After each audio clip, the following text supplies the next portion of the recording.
If you want to be on the program, the email address, lrushmo@eibnet.com. Apparently, the Capitol Hill switchboard and individual members' telephone lines are just being inundated. You can't get through.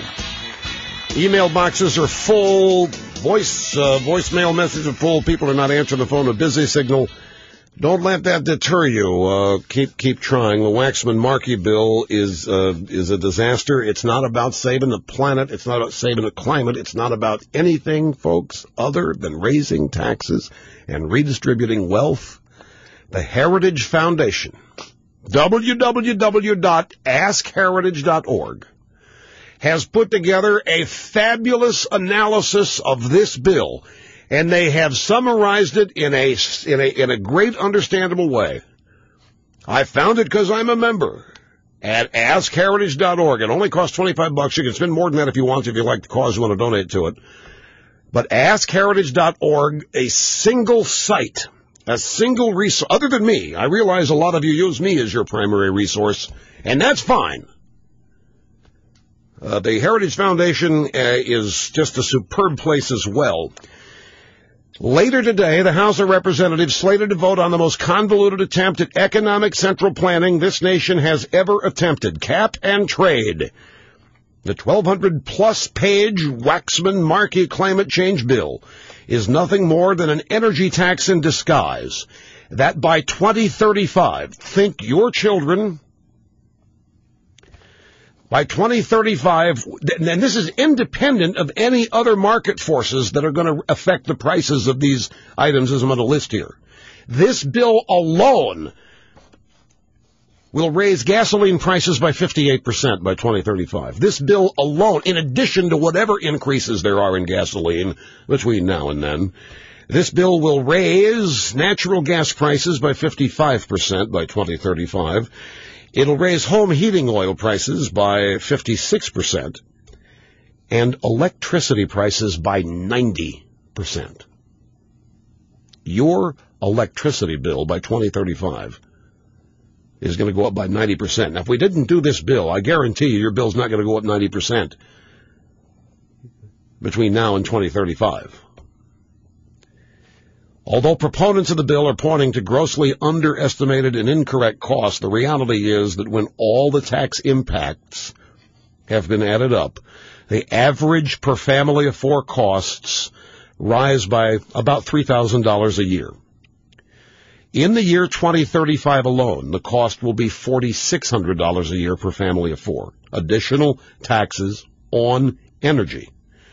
Energy, of course, is how we move, how we get around, how we heat our homes, cool them, run our refrigerators. Basically, energy is one of the building blocks of our advancing lifestyle.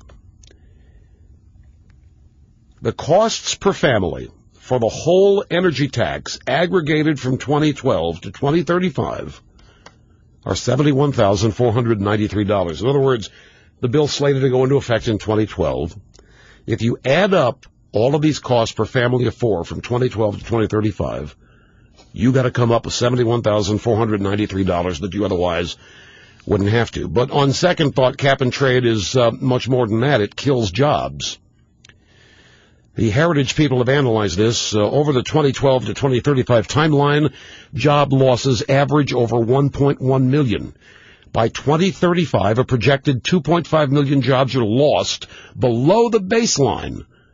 Without a cap-and-trade bill, particularly hit hard are sectors of the economy very energy-intensive: manufacturers, farmers, construction, machinery, electrical equipment and appliances, transportation, textiles, paper products, chemicals, plastics, and rubbers, and retail trade would face staggering employment losses as a result of this bill. It's worth noting that job losses come after accounting for the green jobs policymakers are so adamant about creating.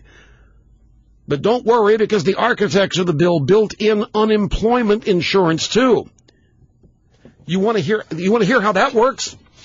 They know that the bill is going to cream you.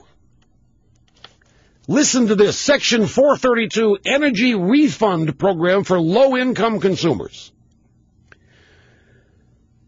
The administrator of the EPA or the agency designated by the administrator shall formulate and administer the energy refund program at the request of the state agency. Eligible low-income households within the state shall receive a monthly cash energy refund equal to the estimated loss in purchasing power resulting from this act. Now, this is just for the poor. Pay attention. This is a part where the poor get direct deposit transfers of your money. They know your purchasing power will be lost resulting from this act. I'm reading from the act. Let me read this again. At the request of the state agency, eligible low-income households within the state shall receive a monthly cash energy refund equal to the estimated loss in purchasing power resulting from the act. They intend to raise prices on energy. They intend to make you use less of it. They intend for you to be less mobile. They intend for you to be less comfortable. They intend for you to have less disposable income. Disposable income is liberty. Disposable income is freedom. They intend for you to have less of it. What's an eligible household? Well, participation in the energy refund program will be limited to a household that has gross income that does not exceed 150% of the poverty line. Monthly energy refund amount. Subject to standards and an implementation schedule set by the administrator, the energy refund shall be provided in monthly installments via direct deposit into the eligible household's designated bank account. Barack Obama and the Democrat Party intend to just direct deposit your money into the bank accounts of the poor because of their loss of purchasing power due to the passage of this act. Your loss of purchasing power is not going to be compensated. In addition to paying these new taxes, you are also going to be redistributing or have redistributed your wealth to the poor. Straight out of Barack Obama. This is who he is, what he wants to do. This is a redistribution scheme.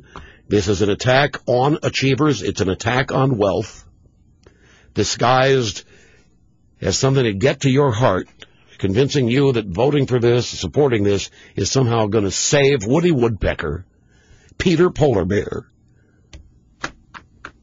Flipper, and deformed frogs.